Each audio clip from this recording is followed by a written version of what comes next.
गाडी यायला लागले थोडं.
आज मी माझ्या भावांबरोबर नदीवर पोहायला आलो आहे.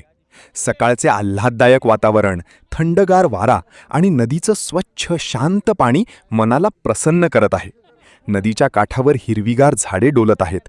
पक्ष्यांचा मधुर किलबिलाट ऐकू येत आहे. पाण्याच्या लहरींवर पडणारी सूर्यकिरणे सुंदर दृश्य निर्माण करत आहेत. अशा निसर्गरम्य वातावरणात पोहण्याचा आनंद काही वेगळाच असतो. शहराच्या गोंगाटापासून दूर या शांत नदीकिनारी मनाला खूप समाधान आणि ताजेपणा मिळतो. निसर्गाच्या सान्निध्यात घालवलेला हा वेळ कायम स्मरणात राहणार आहे.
टमाटे किती आहे? कोणी आता लिस्ट बेस्ट आहे माहिती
मित्रांनो, आजचा दिवस खूपच आनंददायी आणि अविस्मरणीय ठरला. मी माझ्या भावाबरोबर नदीवर पोहण्यासाठी आलो होतो. नदीचे शांत आणि निसर्गरम्य वातावरण, थंडगार पाणी आणि हिरवागार परिसर यामुळे मन अगदी प्रसन्न झाले. पोहण्याचा मनमुराद आनंद घेतल्यानंतर आम्ही नदीकिनारी छोटेखानी पार्टीही केली. सर्वजण एकत्र बसून गप्पा मारत होतो, जुन्या आठवणींना उजाळा देत होतो आणि स्वादिष्ट खाण्याचा आस्वाद घेत होतो. नदीकाठचा गार वारा आणि मित्रभावांसोबतचा सहवास यामुळे पार्टीची मजा आणखी वाढली. हसत खेळत, गाणी म्हणत आणि फोटो काढत आम्ही हा सुंदर क्षण मनापासून अनुभवला. अशा निसर्गाच्या सान्निध्यात कुटुंबासोबत आणि मित्रांसोबत घालवलेला वेळ खरोखरच खूप मौल्यवान असतो. आजचा हा दिवस आम्हाला कायम आठवणीत राहील. मित्रांनो, तुम्हाला हा नदीकिनारी पोहण्याचा आणि पार्टीचा अनुभव आवडला असेल तर व्हिडिओला लाईक करा, शेअर करा आणि माझ्या माय सफर यूट्यूब चॅनलला सबस्क्राईब करायला विसरू नका. पुन्हा भेटूया एका नवीन सफरीसोबत. धन्यवाद.